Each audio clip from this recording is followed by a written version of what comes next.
Chapter 12, Example 5. A retrospective study is conducted that finds most people with lung cancer were smokers. Discuss the finding. So really they're asking, how useful is this information? What can we do with it? Well, the study may tell us that there's an association between smoking and lung cancer, but it does not provide any evidence that smoking causes cancer. Since this was not an experiment, there is no way to account for other variables that could cause cancer. And this is why when they originally started doing smoking research, it took so long to prove that there is a relationship that smoking does cause cancer. Because it's like, how can we get rid of these other variables? And you can't set up an experiment. You can't be like, I'm going to find 100 teenagers that have never smoked. 50 of them I'm going to give a pack of cigarettes a day for 50 years. And the other 50 will never smoke in their life, and then see what happens. We can't do that, so retrospective, prospective studies were the best thing we could do.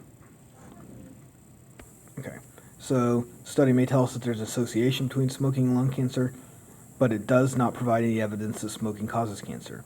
Since it was not an experiment, there's no way to account for other variables that could cause the cancer.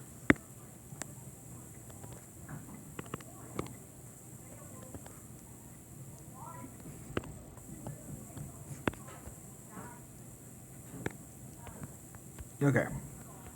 A prospective study follows a group of smokers and non-smokers for several years and finds smokers have a higher rate of lung cancer.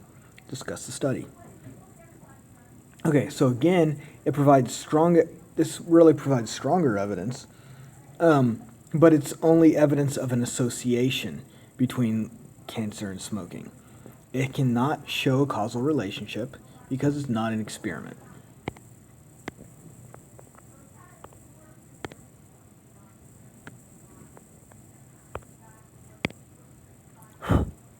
So, prospective study could provide stronger evidence of a link between lung cancer and smoking, but it cannot show a causal relationship.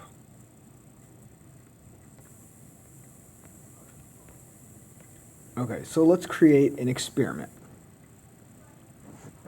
Kind of talked about this a minute ago, but an experiment would require us to employ a treatment. In this case, smoking. We would need to assign subjects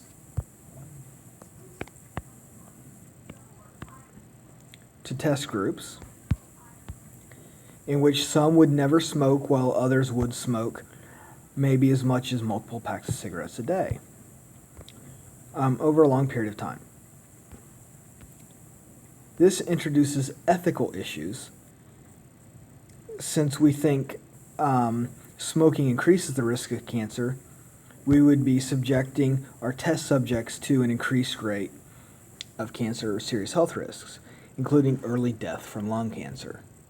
So there's definitely an ethical issue there. We can't, do an experiment where it's going to harm people's health.